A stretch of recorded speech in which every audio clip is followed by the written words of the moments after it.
Amém. Louvado seja o nome do nosso Senhor Jesus Cristo. Boa noite, meus queridos. Muito bom estar na casa do Senhor. Muito bom estar adorando ao Senhor no templo, estar congregacionalmente entregando realmente a nossa adoração. Irmãos, a nossa reflexão hoje tem a ver com dois opostos, né? A mentira e a verdade, né? De um lado fica a ilusão da mentira. Do outro lado fica a firmeza da verdade, né? Toda realidade, toda verdade, ela é concreta, objetiva. Ainda que seja dura, ela não se esvai como a mentira se esvai. A mentira, ela é uma fumaça, né? Uma fumaça. A mentira é como se fosse uma fumaça. E a verdade é como se fosse uma parede de concreto. É bem assim. Acontece que nós vivemos num contexto em que a mentira tem mais importância do que a verdade. Vivemos um contexto de pessoas que valorizam mais a mentira do que a verdade. Nossa cultura brasileira, ela exalta a mentira. Nós educamos as nossas crianças com mentiras. Os professores ensinam seus alunos com mentiras. A estrutura cultural que nós estamos inseridos prioriza a mentira em todas as suas nuances. Tanto que a carga tributária brasileira, ela já pressupõe que os empresários todos serão mentirosos. Então, a carga tributária brasileira já é colocada num patamar muito além do que todos conseguem pagar. Imagina que você coloca uma carga tributária de 90 porque você espera que as pessoas paguem 50. Você já sabe que vai ter a mentira ali. Marcamos compromissos, meus irmãos, assim. Muitas pessoas ficam assustadas quando chegam 6:02 aqui na igreja e já perderam 2 minutos de louvor. Porque o costume das igrejas batistas, no geral, é marcar com 6:30 para começar às 7 horas. Marcar... Os batistas antigos estão balançando a cabeça. Marcar 7 horas para começar às 7:30. A gente mente. O tempo inteiro a gente bota no convite de casamento lá. 19 horas. 19 horas a noiva ainda está saindo do hotel, né? No dia da noiva. Então, é cultural isso. É cultural, mas ainda que seja cultural, ainda que a ilusão da mentira seja mais doce, aprazível e seja mais confortável a curto prazo, a longo prazo a mentira é devastadora. A médio e longo prazo a mentira sempre destrói. Sempre. O Mestre Jesus nos ensinou que ainda que a verdade seja dura, ainda que a realidade seja dura, como uma parede de concreto, ela sempre será melhor do que a fumaça da mentira. Sempre será. E ela sempre causará uma falsa e cômoda sensação tranquilizadora. Então, na hora que você vive a ilusão da mentira e constrói sua vida na mentira, você sacia ali o seu desejo imediato. Dei um jeitinho brasileiro. Consegui burlar o sistema. Consegui mentir para os meus pais. Consegui ganhar aquele dinheiro de forma desonesta. Consegui... São várias as coisas que acontecem no ambiente da mentira. Naquele momento inicial, parece que vai ficar tudo bem. Mas a médio e longo prazo, sempre a mentira vai te destruir. Sempre. Sempre. Ou ela vai te aprisionar e te tornar escravo dela, ou ela vai te destruir a médio e longo prazo, ou ela vai te frustrar, ou ela vai te dar com a mão e tomar com a outra. A verdade vai sempre causar incômodos profundos, mas ela vai gerar em você crescimento e necessidade de mudança. As pessoas estão trocando as realidades das suas vidas difíceis pelo auto-engano. Do mesmo jeito que eu falei há pouco tempo sobre autojustificação, eu falo hoje sobre o auto-engano. Hoje você admitir realidades, verdades de limitações, se torna politicamente incorreto. Você não pode nem usar mais determinados termos. Né? O gordo não é mais gordo. Não é. Porque se eu usar o termo gordo, com gordo, eu estou sendo gordofóbico. Qualquer brincadeira feita hoje no ambiente infantil, como éramos feitos antes, quantas vezes, quantos apelidos? É bullying. Nós vivemos uma geração fracassada, porque não passa por nenhuma dificuldade. O pai está o tempo todo passando, enrolando no plástico bolha, e a cultura está o tempo inteiro tentando mascarar a realidade com mentiras. Né? As modelos da Victoria's Secret eram sempre belas modelos com curvas que exaltavam a beleza feminina. As últimas modelos da Victoria's Secret eram mulheres enormes, gigantescas, travestis. Eu me sinto mulher. É uma mentira. Tenho o direito de ser presa com as mulheres. Tenho o direito de ser chamada pelo pronome. Percebe como que a cultura está ficando maluca, trocando a verdade pela mentira?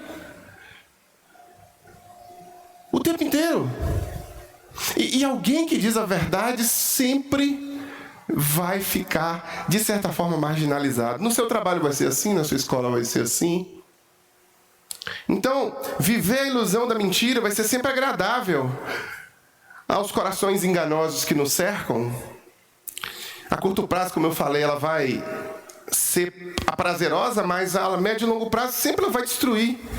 Então, buscar, meus irmãos, a libertação pela verdade, ela pode gerar em você um desagrado. É desagradável olhar para si mesmo com a lente da verdade. É desagradável olhar para a sua preguiça. É desagradável olhar para a sua indisciplina. É desagradável olhar para você mesmo e dizer assim, isso é culpa minha porque eu... É desagradável. Então você vai inventar uma mentira. Você vai inventar uma mentira, a cultura vai inventar uma mentira, para que você não fique desagradado. Só que como você não está desagradado, você não muda, você continua naquele mesmo padrão. Eu citei aqui o regime, por exemplo. Enquanto o gordo achar que está tudo bem ser gordo, que não vai entupir, né, as veias, colesterol, enquanto ele continuar achando que é bacaninha isso, e que dá para ficar se enganando, fazendo de conta que está tudo bem, ele nunca vai emagrecer. Até que a realidade se autoimponha a médio e longo prazo. Como que a realidade se autoimpõe nesse caso? Se chama exames médicos. E aí o médico vai dizer diabetes. E aí o médico vai dizer triglicérides. Então não dá para enganar a realidade. Fato concreto. Mas é melhor ser enganado. A cultura que a gente vive é a cultura do engano. Política. Coitado do político que quer dizer a verdade. Jornalismo. Coitado do jornalista que quiser dizer a verdade. Ele viverá exilado, que ele vai ser perseguido. Coitado do professor de psicologia que vai dizer a verdade. Eu lembro do meu professor, coitado. Um homem muito inteligente que fundou a faculdade, entrando na sala de aula e dizendo, olha, para mim chega, não dá mais. Essa turma é a minha última turma. A gente não pode mais dizer a verdade. E aí, meus irmãos, cristãos não são convidados a viver no auto-engano. Jesus não ficou enganando Pedro o tempo inteiro e nem convidou Pedro a ficar se auto-enganando. Por isso Jesus foi crucificado. Ele não agradou. A dura realidade que ele trouxe não agradou os religiosos da época. E as pessoas... Porque qual foi o tribunal que crucificou Cristo? Foi o tribunal do júri. Foram os políticos, o judiciário, mas quem gritou crucifica foi a massa. Foram os eleitores, foi o povo. Doces mentiras. E quando você edifica a sua vida com a mentira, não adianta. Enquanto você não olhar para o seu filho com a verdade que ele apresenta, que o problema não é o professor, o problema é ele. Né? Vou olhar para o meu filho, vou olhar para o Cauã. Né, Cauã? Vou usar você aqui. Você me permite? Eu vou olhar para o Cauã. Lá com seus 9, 8 anos de idade. Né? Tocando fogo no Colégio Batista. E vou botar a culpa no professor dele. Eu vou botar a culpa no professor. Eu vou olhar para o boletim do Cauã com notas baixas e vou falar que é o professor que está exigente demais. Entende que loucura que está virando? Que maluquice que está virando? Mentiras. Mentiras o tempo inteiro. Mentiras o tempo inteiro, o tempo inteiro, o tempo inteiro. Mas você vai cansando dessa sociedade maluca porque o sistema evangélico é tão mentiroso quanto o sistema político ou qualquer outro sistema.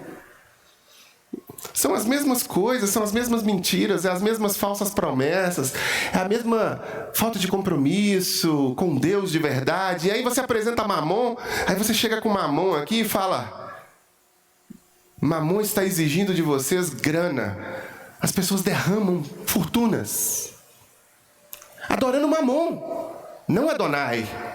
Não Javé, não Jeová, não Elohim. Eles adoram Mamon. Porque eles estão comprando um favor, comprando um produto. E aí as igrejas ficam lotadas, com aqueles mentirosos profissionais todos ensinando as doutrinas de demônios. Sinagoga de Satanás foi a expressão que João usou para essas pessoas. E elas proliferam, crescem, e ficam por aí comprando redes de televisão e pá, mentira. O Brasil funciona na mentira, meus irmãos, mas você não precisa funcionar. Você não precisa funcionar. Você não precisa ser mais uma mãe mentirosa que fica se enganando, achando que o seu filho é bacaninha pro resto da vida. Não. Seu filho pode ser um merda, pode ser um bosta. E você fica passando a mão na cabeça dele. E ele precisa ser confrontado. Ele precisa ser levado à realidade. E você tem que chegar para ele e falar: cara, tá aqui, ó, realidade. Não, você fica passando a mão na cabeça. Como toda mãe dessa geração faz com os filhos. É impressionante. E pior. Quanto mais criminoso, quanto mais bandido, quanto mais safado, quanto mais pecador, mais a mamãezinha vai lá e passa a mão na cabecinha. Premiando sempre o criminoso. Quantas vezes os irmãos acham que eu já não ouvi de irmãos o seguinte? Quantas vezes eu já ouvi de irmãos o seguinte: andar no caminho certo não é o que minha mãe quer que eu faça. E por quê? Porque ela sempre dá atenção e ela sempre privilegia o mentiroso, o criminoso, o pilantra. Aí quando você confronta a mãe, sabe o que a mãe fala? Ah, mas esse aí já está no caminho certo. Auto-engano. O pecado é da mãe. É a mãe que está errada. É a mãe que tem que confrontar o filho vacilão e não está confrontando. É a mãe que tem que puxar o tapete dele e não está puxando. É a mãe que tem que tampar os ouvidos para as mentiras que ele conta e confrontar e ser dura com ele. Não é. É mentira o tempo inteiro. É mentira na estrutura social, é mentira na estrutura familiar. O tempo inteiro é mentira. E eu confesso para os irmãos que às vezes a vontade é de morar no meio do mato, longe de tudo e qualquer estrutura social. Porque se você vai viver falando a verdade, é o tempo inteiro você lidando com as loucuras de uma estrutura social. Mas é só a vontade. Porque Jesus nos chamou justamente para ser sal e luz nesse mundo. Não devemos fugir dele. Foi isso que os monges fizeram, né? Criaram mosteiros longe da sociedade. E nós estamos aqui para encarar e para ser diferentes, apesar do cansaço. Apesar das tentativas de ser honesto, sincero, genuíno, e sempre encarar a estrutura social mentirosa, estrutura familiar mentirosa. Jesus nos convida a viver na verdade. Jesus nos convida a estruturar as nossas vidas de outra forma. De outra forma. Lucas capítulo 6, nós vamos ver aqui um comparativo que Jesus faz, em quem estrutura sua vida na verdade libertadora e quem estrutura sua vida no auto-engano, na mentira e na estrutura pecaminosa, satânica, etc. Lucas 6, versículo 46 ao 49 diz assim, eu vou ler na NVI. Porque vocês me chamam de Senhor, Senhor, se não fazem o que eu digo. Um diálogo de Jesus com o público que ali estava. Eu lhes mostrarei a quem é semelhante aquele que vem a mim. Ouve as minhas palavras e as pratica. É como um homem que construiu uma casa, cavou fundo e colocou o alicerce na rocha. Quando veio a enchente, a torrente deu contra aquela casa, mas não a conseguiu abalar, porque estava bem construída. Mas aquele que ouve as minhas palavras e não as pratica, é como um homem que construiu uma casa sobre o chão sem alicerces. No momento em que a torrente deu contra aquela casa, ela caiu e a sua destruição foi completa. O Mateus ele vai retratar usando o exemplo da construção civil. Ele vai dizer que o homem edifica a casa sobre a rocha, é esse que busca a sabedoria em Cristo. E o homem que edifica a casa sobre a areia, é esse que não tem uma sustentação na verdade. Vem uma torrente, vem um vento, e logo aquela casa é derrubada, né? O texto aqui, meus irmãos, Jesus instrui os discípulos a uma vida singela no reino dele, seguindo os conselhos dele, né? E esse sermão que Jesus está pregando aqui, esse diálogo que Jesus está travando com aquele público ali, tem uma série de ensinamentos éticos e espirituais voltados para uma vida de obediência e de santidade, de verdade. E ele conclui esse sermão com a chamada à ação prática, advertindo contra a hipocrisia de uma fé apenas verbal, sem obediência, que é a realidade brasileira. Infelizmente, a maioria dos religiosos brasileiros estão praticando uma fé apenas verbal, autoengano. Estão mentindo para si mesmos, estão mentindo para Deus, estão mentindo para as pessoas. Jesus começa com a expressão Senhor, Senhor.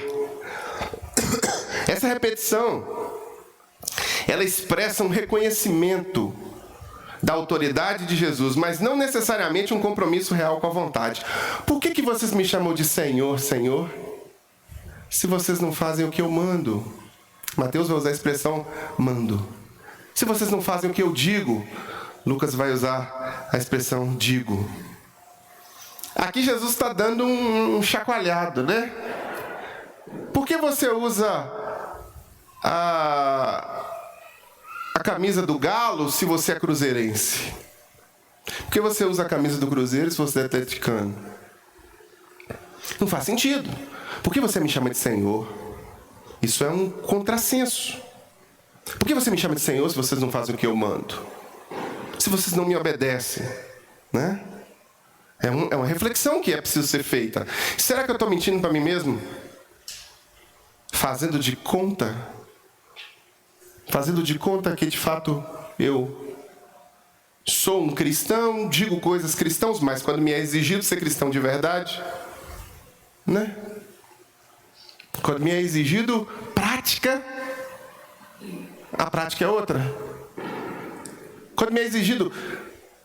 Se você defender, por exemplo, no meio cristão, vou pegar os batistas. Os batistas que têm uma estatística muito baixa nessa área de prática. Se você pegar os batistas, nós temos 20 a 25% de dizimistas das igrejas batistas. Mas nós temos 100% de batistas que defendem a prática do dízimo. Se você perguntar para qualquer batista, ele vai dizer: o dízimo é bíblico, tem que ser praticado. Afinal de contas, como a casa do Senhor será mantida? Um batista, qualquer batista, vai dar uma aula sobre dízimo. Vai começar lá em Abraão, tal. Qualquer batista, membro de escola bíblica dominical, vai saber de qual é salteado o ensino da prática do dízimo e vai pregar em favor do dízimo. Mas desses 100% que defendem o dízimo, 20% são dizimistas na prática. Essa é a estatística de dízimos que nós conseguimos colher na Igreja Batista. Isso é uma coisa mensurável, estatística. Então isso nós conseguimos. Mas nós não conseguimos colher outras coisas, outras práticas, que também, acredito eu, deve estar dentro dos 20 a 25%. Se você perguntar a qualquer um batista, ele vai dizer e vai defender que a verdade é que é libertadora, não a mentira, e vai pregar contra a mentira. Mas talvez somente 20% estejam dispostos a viver na verdade e a viver na prática da verdade. Se você perguntar para 100% dos batistas, eles vão dizer que 100% é importantíssimo guardar o sábado, o Shabá, que é o domingo nosso, gregoriano. Que é importante estar na igreja, congregando, que é importante comunhão e tal. Mas talvez, na prática, só 20% tornam o domingo inegociável. Satanás não consegue negociar com 20% dos crentes batistas. Satanás não consegue cansá-los. Satanás não consegue levá-los a um churrasco. Satanás não consegue gerar atritos na casa deles a ponto de mantê-los em casa. Satanás não consegue... semana que vem eu vou. Não consegue. Só 20%. Talvez 80% negociem. Revezem. Hoje eu vou ser o cristão que vai guardar o Shabá. Semana que vem eu não vou ser o cristão que guarda o Shabá. E por aí vai. Não vou valorizar uma coisa que está nos 10 mandamentos e que foi trazida ao cristianismo por Cristo e pelos apóstolos. Né? Nós não literalizamos o número 7 como Shabás. Nós literalizamos o 7º dia, que é o domingo brasileiro. Mas nós vamos continuar chamando o Senhor de Senhor. Vamos continuar nos colocando como servos, escravos, que não têm vontade, que negam-se a si mesmo. Vamos continuar dizendo todo esse discurso. Mas na prática, talvez a estatística do dízimo se aplique a quase todas as outras práticas cristãs. Nós concordamos com elas, nós as aprendemos, nós pregamos essas práticas, mas nós negligenciamos a prática. Ficamos só na teoria. Jesus continua o texto dizendo que houve cavou fundo, né? Colocou um alicerce lá na rocha. Então, enquanto não chegou na rocha, esse pedreiro, esse construtor não parou, né? Isso aqui é um símbolo, meus irmãos. É um símbolo de obediência profunda e cuidadosa aos ensinamentos de Cristo. Ele está falando de si mesmo. Percebe que ele está falando dele mesmo, né? A rocha representa segurança, estabilidade, que vem de uma fé verdadeira e de uma obediência sincera. Eu sempre falo, existem coisas que para um cristão são inegociáveis. Nunca foi. Não é porque eu sou pastor, por exemplo, que eu estou na igreja no domingo. Desde que eu entendi, eu estou na igreja no domingo. A minha família sabe que o domingo é do Senhor. Os meus amigos sabem que o domingo é do Senhor. E eu prego para mim mesmo quando eu estou cansadinho, quando eu estou irritadinho, quando eu estou emburradinho, que o domingo é do Senhor. Ou os irmãos acham que eu quero pregar todo domingo, que eu quero ir na igreja todo domingo. Não. Pelo contrário. Pelo contrário. Né? Domingo é um dia que eu fico cansado, que minha cabeça fica cansada. Porque coisas acontecem assim, milagrosamente, misteriosamente. Né? Então, não. É um compromisso que eu fiz com Deus. Eu falei isso no História hoje. Eu fiz esse compromisso com Deus. Cavei fundo. Botei alicerce. Esses alicerces não são movidos de lugar. Assim como eu também mencionei o dízimo, assim como eu entendi o dízimo. De um cara extremamente egoísta e capitalista. No dia que eu entendi, eu cavei fundo, coloquei alicerce na rocha. No dia que eu entendi o perdão, eu cavei fundo, coloquei o alicerce na rocha. Compreender,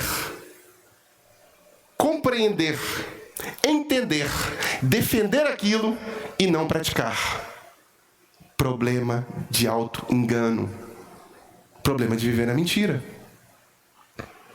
Problema de viver na mentira. E aí Cristo vai dizer que a gente tem que cavar fundo, alicerçar na rocha. Né? Por quê que a gente tem que cavar fundo e alicerçar na rocha? E ser inegociável. E concretar os nossos valores. Porque ele vai mencionar uma enchente aqui. Né? Dentro dessa estrutura cultural aqui, as enchentes eram muito comuns e eram devastadoras.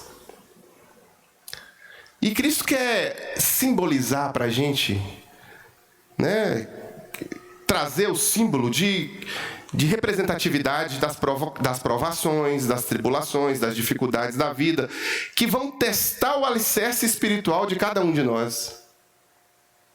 De cada um de nós. Qualquer provação, qualquer dificuldade, quer sejam elas dificuldades simples ou complicadas. Dificuldades simples. Agora mesmo, antes de pregar, eu tive uma dificuldade simples. Na hora que eu cheguei aqui dentro, eu me lembrei que eu tinha esquecido meu esboço lá em casa. Eu fiquei irritado. Aí quando eu voltei lá em casa, a porta do meu escritório estava trancada. Onde é que está a chave? Cadê a bendita chave do meu escritório? Com as minhas anotações que eu vou pregar agora, o culto já começou. Então, é uma dificuldade simples. Assim como dificuldades complicadas. Um câncer, uma quimioterapia, uma costela quebrada.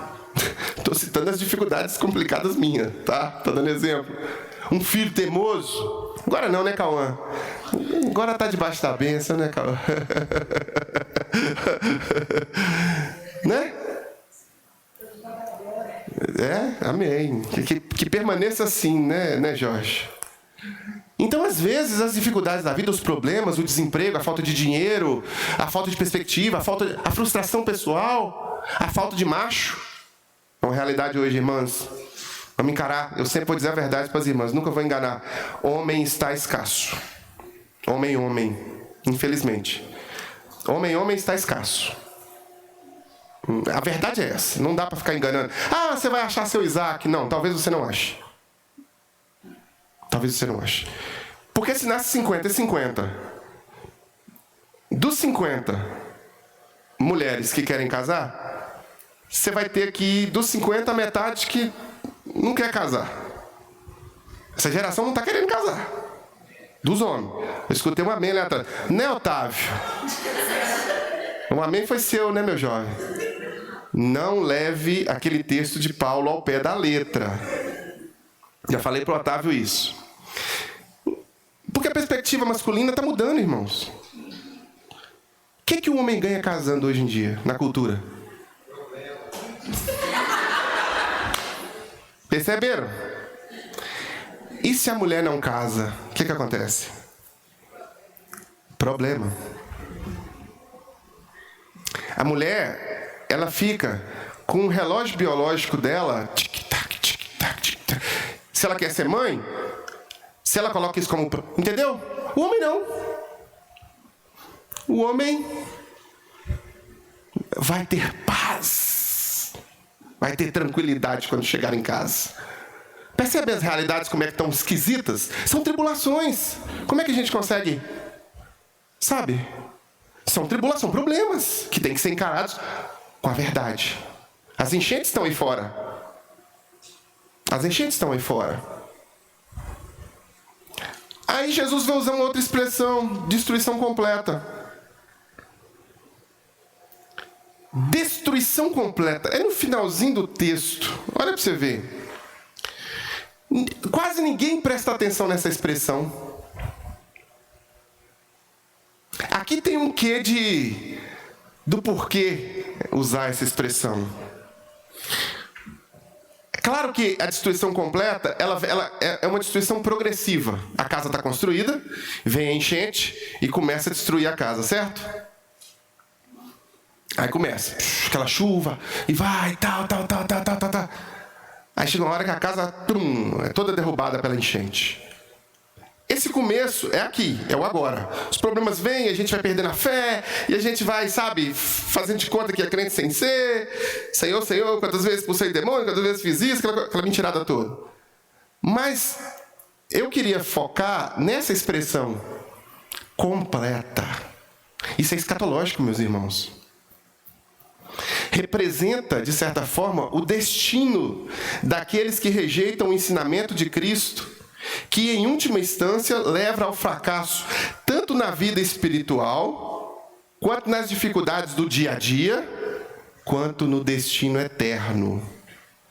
A casa edificada sobre a areia não vai desfrutar de uma eternidade com Deus. As duas casas, a construída sobre a rocha e a construída sobre a areia, elas vão ter janela, elas vão ter pintura, elas vão ter telha, elas vão ser basicamente iguais. Assim como é trigo e joio. Mas na hora da foice, na hora da enchente definitiva, na hora do vamos ver mesmo, o destino é destruição completa para aqueles que estão edificados sobre a areia da mentira, sobre a falsa obediência a Cristo. E aqui é preciso que a gente preste atenção em algumas coisas. A primeira delas é que a gente precisa prestar atenção no senhorio de Cristo para nós. Não sermos essas casas que são destruídas completamente. Não ser esse falso evangélico. E eu nem sei se vai ter, sabe, falso evangélico. Porque eu acho que o evangélico está se distanciando tanto do evangelho que daqui a pouco nós vamos ter que achar um outro nome para a gente. Não vai dar para ser, sabe? Quando alguém me chama de pastor, eu penso 1000 vezes o que essa pessoa está entendendo o que é um pastor. Porque eu não quero ser chamado daquilo que Edir Macedo é chamado, que as séculas de Edir Macedo são chamados, que o cara lá do chapelão, que os multimilionários mercadores da fé. Né? Não quero. Então, senhorio de Cristo. Cristo é o seu Senhor. Jesus, meus irmãos, vai expor o verdadeiro discípulo, que o verdadeiro discípulo não é aquele que apenas chama ele de Senhor, mas é aquele que obedece. O reconhecimento de Cristo como Senhor deve ser evidenciado pela obediência, não pela fala. Falar, até papagaio fala, né? Até meu cachorro fala, meus irmãos. Pra você ter uma ideia, ele chega lá e faz uau, uau, a gente sabe que ele está com fome. Calma, corre lá e dá comida para ele. Então falar, mas obedecer. O reconhecimento de Cristo deve ser evidenciado pela obediência. Isso aponta para a centralidade de Jesus, não apenas como Salvador da sua vida, mas também como Senhor da sua vida. Jesus é o Senhor mesmo? Então as coisas que você defende, as coisas que você professa, as coisas que você verbaliza, as coisas que a sua comunidade verbaliza, o ensino que a Escritura que você recebe sempre, ela deve ser praticada. Você não deve ficar se enganando porque tem o nome de evangélico. E aí isso vai te garantir um lugar no céu, e aí tá tudo bem, você tá dentro. Não é assim. Você precisa obedecer aos mandamentos na prática. Obediência, e aí isso nos leva, observando o texto que Jesus mencionou agora, obediência, ele nos leva a uma obediência e fé verdadeiras, sinceras, não forjada, não forçada, não photoshopada. Não precisa. Porque você não engana nem a você mesmo e você não engana também a Deus. Então você fica photoshopando, criando um personagem, sabe? Ouvir a palavra de Cristo é importante, mas a prática é a coisa mais importante. A coisa é essencial, a prática é essencial. A verdadeira fé sem a manifestação de ação, de atitude da sua parte, é nada. Tiago vai falar sobre isso. Que é como se fosse ondas levadas para lá e para cá. Né?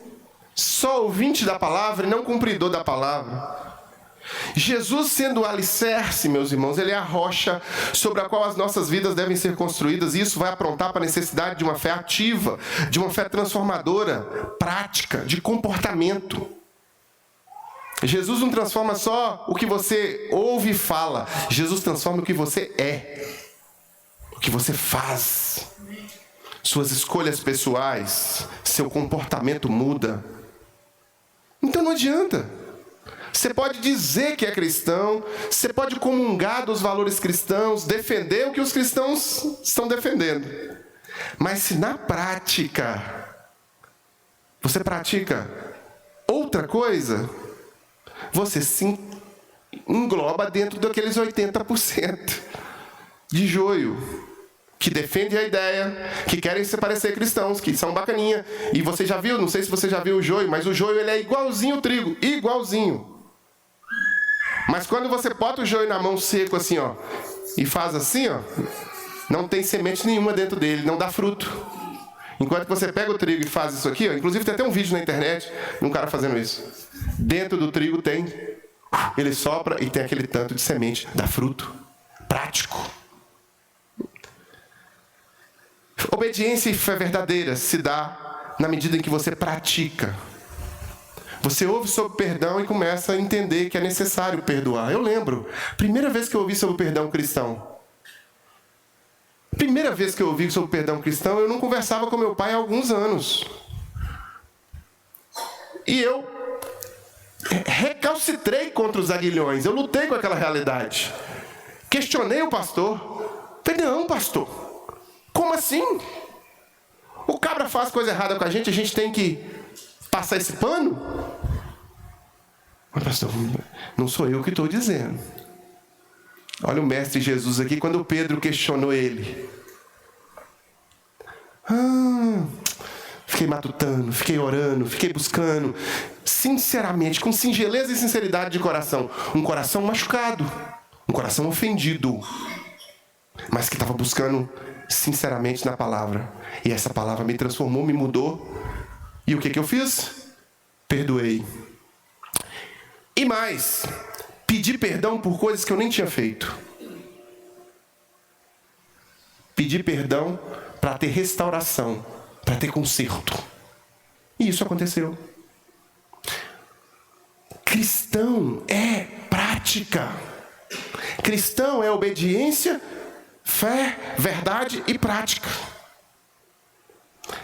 Se eu tivesse até hoje refletindo no perdão, mais de 30 anos depois, se eu tivesse até hoje refletindo no perdão, pensando no perdão, legal, o perdão realmente o cristão tem que perdoar. Mas se eu mesmo não tivesse perdoado, que transformação teria ocorrido no meu coração? Zero.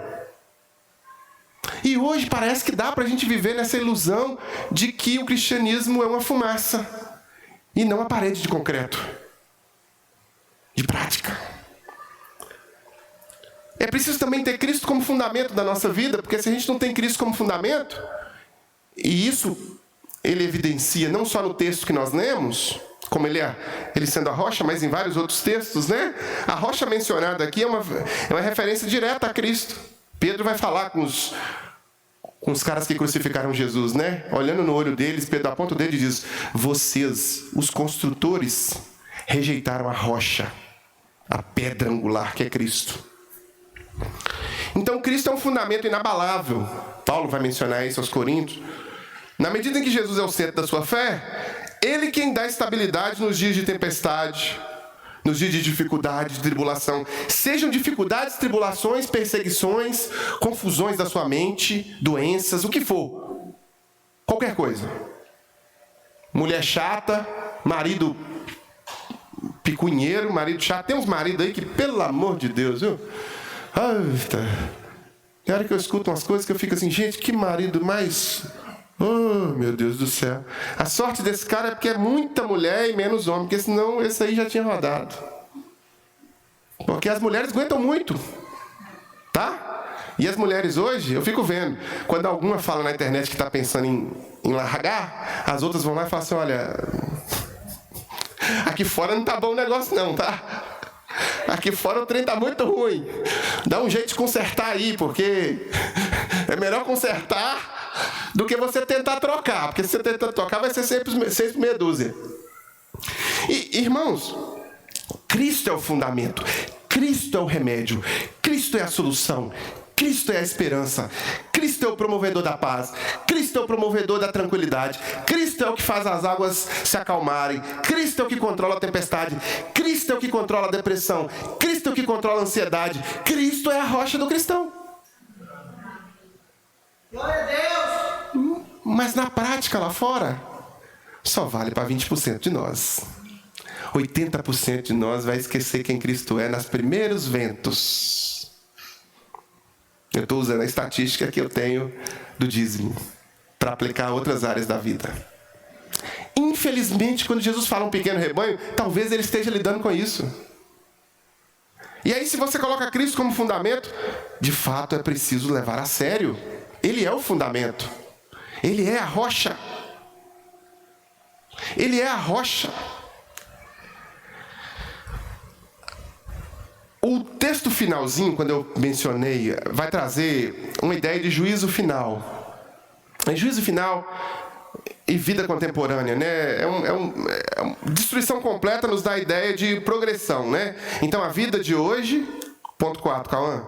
A vida de hoje e vai até, né? Uai, Cauã, você foi lá no ponto 4 final, Cauã. Eu ainda estou no ponto 4 primeiro, meu filho. Cristo como fundamento, ponto 3. Juízo final e vida contemporânea, ponto 4. Quando você olha para esse texto, escatologicamente falando, você vai ver essa destruição, né? A imagem da casa destruída. Ela pode ser vista como uma advertência apontando para o juízo final, mas a aplicação do de hoje, da contemporaneidade, ela também é importante. Você não tem que se preocupar só com a sua salvação eterna. Você tem que se preocupar com a sua salvação hoje. Vida abundante. Vida em Cristo. Então eu queria fazer um chamado para você que está aqui. O primeiro deles é viver a palavra de Deus. Viver a palavra, Cauã. Me ajudei. Viver a palavra. Olha, Maria. Viver a palavra. Esse texto te desafia a viver a palavra. Esse texto te desafia. Esse texto que nós acabamos de ler, um recortezinho pequeno, ele te desafia a examinar a sua própria vida e ver se você está apenas ouvindo a palavra de Jesus ou se você está realmente praticando o que Jesus ensinou. Hoje, com a abundância de informação que nós temos, bíblica, disponível, há um grande perigo de você ser apenas uma audiência dessa informação. Cada pessoa deve avaliar, e eu te convido a avaliar, se a sua fé está fundamentada em Cristo, como a rocha, ou em ser uma audiência religiosa. Sabe, o culto virtual, o ser plateia, de um culto. E você vai na igreja ou assiste coisas, ouve coisas, como aquela pessoa que não se engaja naquilo, como alguém que de fato está se entretendo com aquilo. Isso faz parte da sua estrutura cultural. Do mesmo jeito que você vai no cinema assistir Gladiador, né? Lá nisso está chegando aí agora, Gladiador 2, né? O que fazemos aqui ecoa na eternidade. Máximos, décimos, meridiums.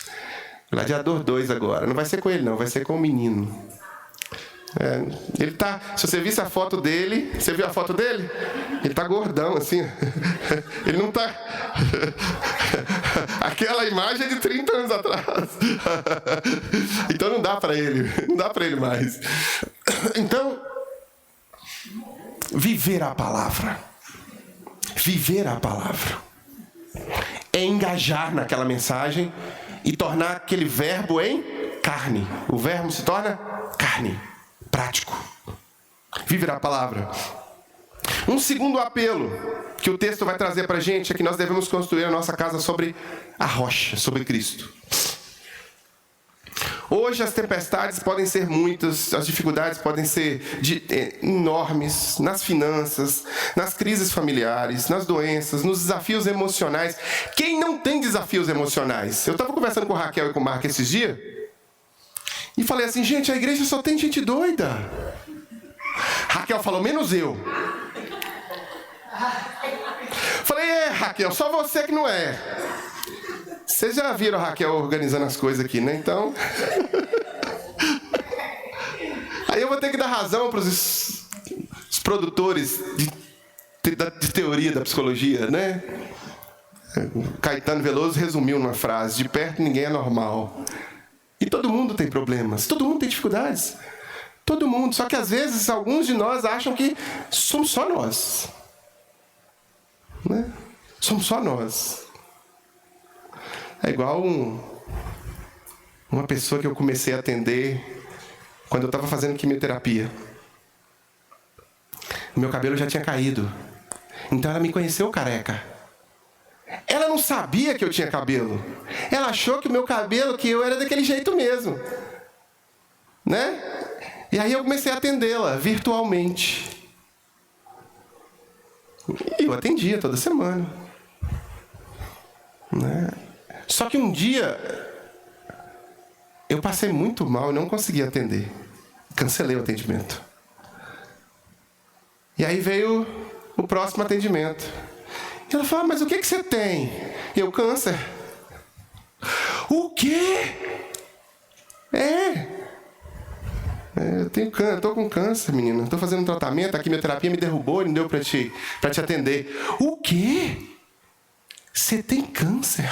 E eu aqui reclamando da minha unha encravada? Achando que a minha unha encravada achando que o meu problema e você está lutando contra isso?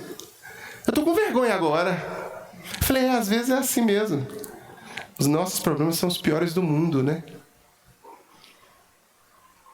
Quando você constrói a sua casa sobre a rocha, você sabe. Você encara a realidade da vida. Quando você edifica a sua... Sabe, quando as tempestades vêm, a aplicação prática de construir a casa sobre a rocha é buscar viver uma vida que segue princípios de Jesus em todas as áreas. Confiando que apesar das dificuldades e a obediência a Ele trará estabilidade e segurança. Então você não precisa se achar a última bolacha do pacote ou a última Coca-Cola do deserto, quer seja para o bem ou para o mal. É Jesus que centra a sua vida. Então quando você constrói sua vida sobre a rocha, as suas perspectivas são diferentes, a sua vida é mudada, é transformada. Você olha para o mundo de forma diferente. Sabe, você olha para o seu marido de forma diferente, você olha para a sua esposa de forma diferente, você olha para o seu filho de forma diferente, você olha para o seu patrão de forma diferente, aquele funcionário, sabe, tudo, a vida, Jesus influencia em tudo, em todas as áreas da sua vida. Então essa casa precisa estar bem construída sobre a rocha. Quando você olha, e eu falei das provações e das tempestades, mas quando a provação vem, ela vem com um objetivo. Ela vem com o objetivo de promover transformação em você. Resiliência. Resiliência. Aprovação promove perseverança. Resiliência. Ela não está aí para te derrubar. Os problemas não são para te derrubar. São para te testar. São para te aprimorar. E com Cristo você enxerga assim. Então, assim como a casa na parábola enfrenta tempestades, todos nós vamos enfrentar provações. A diferença entre o sucesso ou o fracasso espiritual não está na ausência de problemas, mas em como nós estamos preparados para enfrentar esses problemas. A resiliência espiritual nasce de uma fé enraizada em Cristo e em sua palavra. Nunca, jamais, em tempo algum, nada será mais poderoso do que Cristo na vida de um cristão. Mas a dor altera a nossa percepção. A dor altera a percepção. Ninguém consegue fazer uma prova de matemática com dor de dente. Do mesmo jeito que você sente dor com a tempestade, você olha para Deus como se Ele fosse um demiurgo, como se Ele fosse um deusinho pequeno. Você olha para Cristo como se Ele fosse um... Sabe? Não. Quando você passa por provações, se você está edificado sobre a rocha, se você é um cristão genuíno, resiliência. Resiliência. E a resiliência vai levar você para um outro estágio. Um estágio de refinamento da integridade e de mais autenticidade cristã. E aí a gente fecha com essa característica. Integridade e autenticidade. Toda vez que você pega um diamante e lixa ele e faz aquele processo, você deixa ele mais bonito. Toda vez que você pega uma madeira, sabe, um tronco todo esquisito, e vai lá com um formão, você deixa ele mais bonito. Você transforma a madeira. Assim é Cristo conosco. Cristo vai permitir que a gente passe por provações, por tribulações, e essas provações, essas tribulações, com a ajuda dele, servirão para refinar a nossa integridade e nos deixarmos cristãos mais autênticos. Mas muitos de nós não entendem. Aqueles que estão com a casa sobre a areia, deixam a casa desmoronar. Deixa a casa desmoronar. Quantas pessoas, quantos olham para Deus como se Deus fosse, sabe? Esse texto, meus irmãos, que nós lemos, ele nos chama a integridade. Não basta professar uma fé cristã. É preciso viver a fé cristã. O mundo contemporâneo está saturado de discursos vazios, de promessas superficiais. Jesus nos convida a uma vida autêntica, onde a nossa fé é confirmada por nossas ações. Estamos em período eleitoral. Todo mundo promete tudo. Eita! Os vereadores serão os melhores. Os prefeitos serão, sabe, vão entregar tudo. Há pouco tempo nós tivemos um que prometia picanha passada na farinha. Meu Deus do céu! E muita gente acreditou. Assim também somos nós com Deus. Mentimos para Deus, oramos orações falsas, oramos orações puramente emocionais. Lucas 6, 46 a 49 nos confronta com a necessidade de uma vida cristã verdadeira que vai além das palavras e se enraiza na prática da obediência a Cristo. No compromisso com Cristo. O chamado de Jesus é para que nós construamos a nossa vida sobre Ele, o único fundamento seguro. Na vida contemporânea, onde tantas ideologias e valores transitórios e tantas religiões malucas se proliferam e ficam competindo por nossa atenção, né? Eu disse isso para um pastor esses dias, eu disse assim: pastor, o senhor não entendeu. Eu acho que o senhor ainda não conseguiu entender. Na sua época, as suas ovelhas ouviam só você. Você pregava e eles iam para casa refletindo sobre o seu sermão.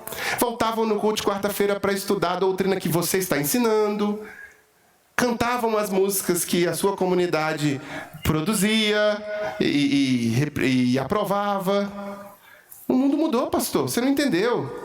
A sua ovelha sai do seu culto e logo ele já liga no Spotify para ouvir o Ed Renekiewicz, enchendo a cabeça dele de bobagem e de lixo progressista. Ele chega em casa e o YouTube vai trazer para ele um pastor pentecostal maluco que vai trazer um monte de doideira para a cabeça dele. O mundo mudou. Você que está aqui hoje, existe um monte de disputas pela sua audiência, pela sua atenção. Esse texto vai nos lembrar de que a verdadeira segurança espiritual ela só pode ser encontrada em uma fé viva, obediente e fundamentada em Cristo. E somente em Cristo. Solos Christus. Somente em Cristo. Se você quiser edificar a sua vida sobre a areia e a estrutura religiosa que a areia promove, você vai até ser um bom evangélico. Mas você vai acender velas para o diabo sempre que a tempestade vier. E é assim na prática. Você confia em Jesus, mas aí vem uma coisa que você quer, ou uma tempestade, ou uma tribulação, ou um problema. Não faz mal bater uma macumbinha gospel. Vamos lá. Vamos para a macumbinha gospel. Vamos para os acordos malucos com Deus. Vamos ouvir as profetadas malucas que estão por aí. Vamos buscar uma aguinha, um óleozinho, Por quê? Porque não consigo ter integridade, autenticidade na rocha, que é Cristo. E aí toda loucura que aparece faz a minha cabeça, porque eu estou desesperado. E aí, por desespero, eu vou fazer tudo. Acender uma vela para Deus e outra para o diabo. Se você está sobre a areia, você vai agir dessa forma. Se você está sobre a rocha, vai cair 10 mil para cá, 12 mil para lá. Você não será atingido. O diabo não seduzirá você. O auto-engano não seduzirá você. Você permanecerá firme. Não será abalado. São essas as expressões daqueles que de fato estão edificados sobre a rocha. E você tem diante de você uma escolha. E eu vou finalizar agora orando por essa escolha. Né? Você tem uma escolha de permanecer escolhendo um cristianismo mais ou menos cultural, ou escolher um cristianismo que realmente seja edificado sobre a rocha que é Cristo, que não se deixa conduzir, influenciar, não se conforma, né? Não vai se amoldar ao padrão do mundo, não vai ceder à pressão do mundo, não vai ser um fantoche do mundo, mas vai experimentar a boa, perfeita e agradável vontade de Deus, porque vai renovar a própria mente. E é esse o convite que é feito agora. Que você renove sua mente. Que você realmente faça um compromisso com Deus. Agora, nesse momento, curvando sua cabeça onde você está aí, fechando seu olho, dizendo para Deus o seguinte: Deus, me perdoa. Eu quero ter uma vida edificada sobre a rocha. Eu quero praticar aquilo que eu concordo, aquilo que eu estou de acordo, aquilo que o meu ouvido está de acordo, aquilo que a minha boca está de acordo, mas o meu dia a dia não está de acordo. Eu quero fazer isso, quero alinhar, quero parar de mentir para mim mesmo. Chega de mentiras, chega de auto-engano. Vou encarar a realidade da parede de concreto. Vou mudar, vou melhorar, vou aprimorar, vou crescer pela dor da renúncia, pela dor da compreensão que não está legal, que não está do jeito que o Senhor queria. Vou decidir ser um cristão que edifica a minha vida sobre a rocha que é Cristo. Verdade libertadora e não mentiras e ilusões que não me levam a lugar nenhum, muito menos ao centro da tua vontade. Pai, em nome de Jesus, oramos ao Senhor gratos. Oramos gratos, pedindo a tua misericórdia sobre as nossas vidas, pedindo o teu perdão sobre as nossas vidas, que queremos trilhar uma caminhada debaixo da tua vontade como cristãos. Deus, que o Senhor nos ajude a realmente compreender as verdades libertadoras de Cristo. e nos livre, Pai, das ilusões mentirosas do diabo.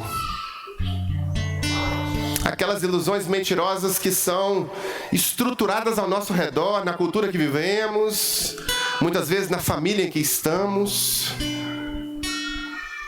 no trabalho em que convivemos com pessoas que vivem de ilusões, na escola, no tecido social em que nós estamos envolvidos, e a mentira está ali o tempo inteiro, Pai. E não deixa a gente ser assim, não. Nos ajuda a olhar no espelho e encarar a verdade libertadora.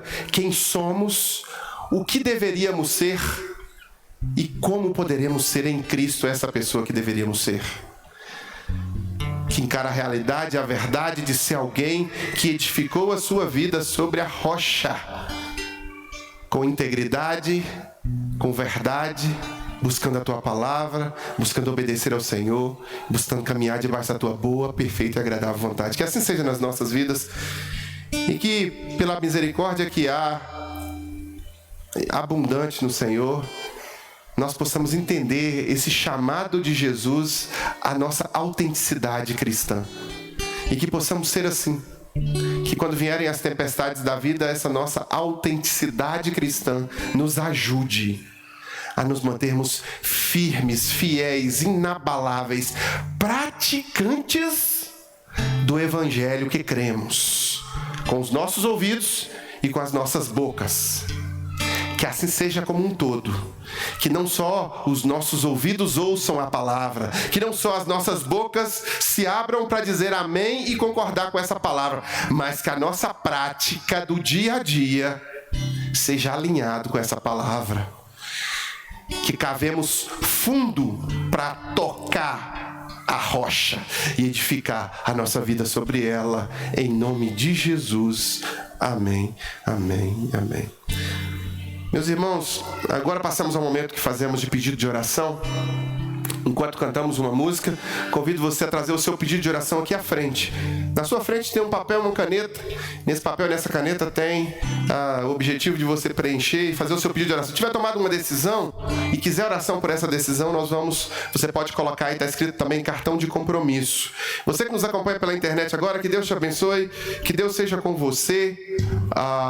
Nós vamos encerrar com você aqui agora. Eu quero te fazer um convite. Não existe culto online. Né? Seria confortável fazermos cultos online, né? Para todo mundo. Você está aí agora, de cueca, sentado no sofá, sem camisa, com a televisão ligada, confortável. Mas não é culto. Você ouviu a pregação de um culto. Para você cultuar, você tem que sair da sua casa, se alegrar quando vai à casa do Senhor. Então eu quero te convidar. Todos os domingos, às 18 horas, nós estamos reunidos na Avenida Dom José Gaspar, número 185, no bairro Coração Eucarístico. Vem! Se você quiser contribuir financeiramente com esse trabalho, na sua tela já deve ter aparecido a chave Pix financeiro@igrejadocoração.com, né, que são para você para contribuições com dízimos e ofertas na prática, não só na teoria. Tá? Que Deus te abençoe, com o amor de Deus Pai, comunhão e consolação do Santo Espírito, graça de Jesus seja sobre sua vida e sua família.